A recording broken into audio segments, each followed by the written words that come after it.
Assalamualaikum warahmatullahi wabarakatuh. Baik, pada kesempatan kali ini saya akan membahas tentang bahan ajar dan LKPD. Adapun pada kali ini kembali lagi dengan saya Sufir Zalda dengan NIM 19016199 dari Prodi Pendidikan Bahasa dan Sastra Indonesia Universitas Negeri Padang.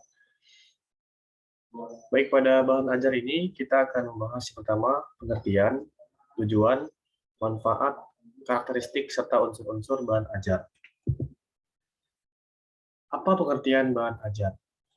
Bahan ajar merupakan seperangkat bahan pembelajaran yang terdiri atas materi atau substansi pembelajaran yang disusun sedemikian rupa secara runtut dan sistematis yang berguna untuk bahan pembelajaran bagi siswa dan alat yang membantu guru untuk menjalankan kegiatan belajar mengajar di kelas. Yang kedua itu tujuan bahan ajar. Bahan ajar memiliki tujuan untuk memberikan kemudahan bagi guru dan siswa dalam melaksanakan kegiatan pembelajaran. Dengan adanya bahan ajar ini, dapat memudahkan siswa dalam menemukan alternatif bahan pembelajaran, serta memudahkan guru untuk mengajari siswa materi-materi yang akan dikuasainya nanti. Manfaat bahan ajar. Di sini ada 5 manfaat bahan ajar. Yang pertama yaitu memperoleh bahan ajar yang relevan dengan tuntutan kurikulum dan sesuai dengan kebutuhan siswa. Yang kedua, tidak bergantung pada buku teks yang terkadang susah untuk didapatkan. Yang ketiga, memperkaya wawasan karena dikembangkan dengan menggunakan berbagai referensi. Sehingga informasi yang tersedia di bahan ajar itu dapat diperoleh dengan baik. Yang keempat yaitu menambah pengetahuan dan pengalaman guru dalam menyusun bahan ajar. Serta yang kelima, dapat menghadirkan komunikasi pembelajaran yang efektif antara guru, siswa, dan siswa, karena siswa akan merasa lebih percaya diri kepada gurunya ataupun kepada dirinya. Yang selanjutnya adalah karakteristik bahan ajar yang baik. Nah, karakteristik bahan ajar yang baik menurut Depdiknas adalah substansi yang disusun dengan memperhatikan standar kompetensi yang terdapat dalam kurikulum, mudah dipahami, serta memiliki daya tarik dan mudah dibaca. Sedangkan menurut LPMP Jatim tahun 2020 menyebutkan bahwa ada 5 karakteristik bahan ajar yang baik. Yang pertama yaitu self-instructional, yaitu bahan ajar dapat digunakan sebagai bahan pembelajaran secara mandiri, serta dapat dipelajari oleh siswa secara mandiri. Yang kedua yaitu self-contained, yaitu isi dari bahan ajar itu lengkap, yakni pada bahan ajar terdapat kompetensi yang ingin dicapai siswa, tujuan pembelajaran, materi pembelajaran, tugas untuk siswa, serta lain sebagainya. Yang ketiga itu stand alone, yaitu bahan ajar bersifat mandiri, tidak bergantung dengan sumber belajar lainnya. Yang keempat yaitu adaptif, yaitu bahan ajar dapat disesuaikan dengan perkembangan iptek dan sebagainya.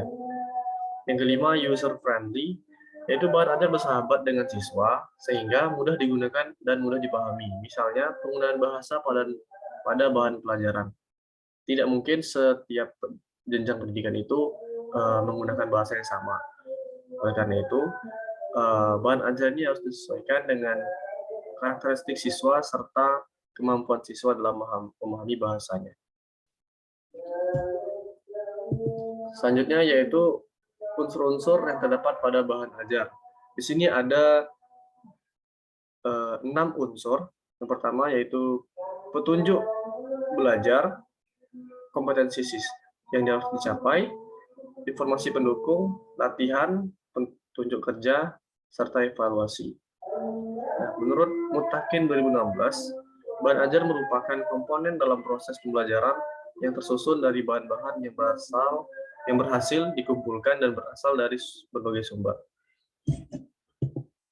Selanjutnya, yakni LKPD. Pada LKPD ini akan dibahas 3 hal. Yang pertama yaitu pengertian, unsur-unsur, serta syarat LKPD yang baik. Nah, apa yang dimaksud dengan LKPD? KPD merupakan salah satu alat yang digunakan dalam proses pembelajaran sebagai sumber yang dapat membantu dan mempermudah siswa dan guru dalam kegiatan pembelajaran, sehingga nantinya terwujud interaksi yang aktif antara guru dan siswa yang dapat meningkatkan efektivitas siswa dalam pembelajaran. Unsur-unsur pada LKPD. Yang pertama yaitu judul, yang kedua kompetensi dasar yang akan dicapai, yang ketiga waktu penyelesaian, yang keempat peralatan atau bahan yang diperlukan untuk menyelesaikan tugas, yang kelima informasi singkat, yang keenam langkah kerja, yang ketujuh tugas yang harus dilakukan, dan yang terakhir laporan yang harus dikerjakan. Unsur-unsur yang disebutkan tadi itu merupakan unsur wajib, sehingga nantinya akan tercapai atau terwujud LKPD yang baik untuk mengasah kemampuan siswa dalam pembelajaran. Yang terakhir adalah syarat LKPD yang baik. Di sini ada 7 syarat LKPD yang baik. Yang pertama yaitu memenuhi syarat diktatik. Nah, yaitu LKPD yang disusun harus sesuai dengan asas pembelajaran yang efektif. Adapun belajar mengajar yang efektif itu seperti memperhatikan adanya perbedaan individual agar LKPD itu dapat digunakan oleh siswa yang lamban, sedang, maupun pandai. Yang kedua yaitu memenuhi syarat konstitusi. Yang dimaksudnya adalah syarat-syarat yang berkaitan dengan pemakaian bahasa, seperti susunan kalimat, kosakata, tingkat kesukaran, dan kejelasan yang terdapat pada hakikatnya harus dapat dimengerti oleh siswa. Yang ketiga, penggunaan huruf yang tepat. Pada saat menyusun LKPD, penulis haruslah menggunakan huruf yang tepat, seperti berikut ini. Menggunakan huruf cetak, dan tidak menggunakan huruf Latin atau Romawi, menggunakan huruf tebal yang agak besar, bukan huruf biasa yang diberi garis bawah, tidak menggunakan lebih dari 10 kata dalam satu baris, menggunakan bingkai untuk membedakan kalimat perintah dengan jawaban murid, dan yang terakhir, mengusahakan agar perbandingan besarnya huruf dengan besarnya gambar serasi. Yang keempat adalah penggunaan gambar yang baik.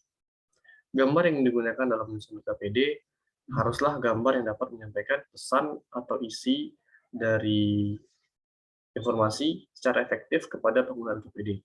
Selain itu, kejelasan isi atau pesan dari gambar itu secara keseluruhan harus menjadi hal yang wajib dipertimbangkan oleh penulis LKPD tersebut.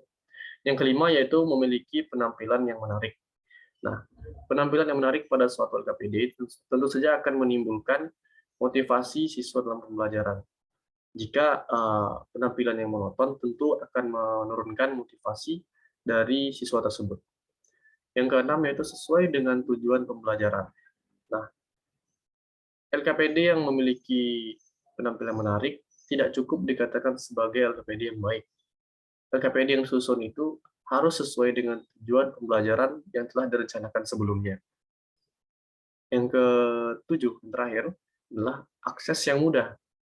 Pada saat berada dalam kondisi seperti ini, kita ketahui pada masa pandemi, di mana proses pembelajaran dilakukan secara daring.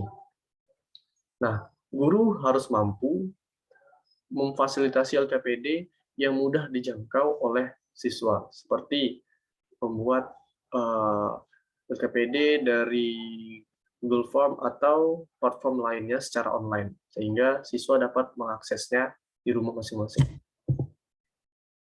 Baik, terima kasih. Mungkin itu saja yang dapat saya sampaikan. Jika ada kekurangan, mohon dimaafkan. Assalamualaikum warahmatullahi wabarakatuh.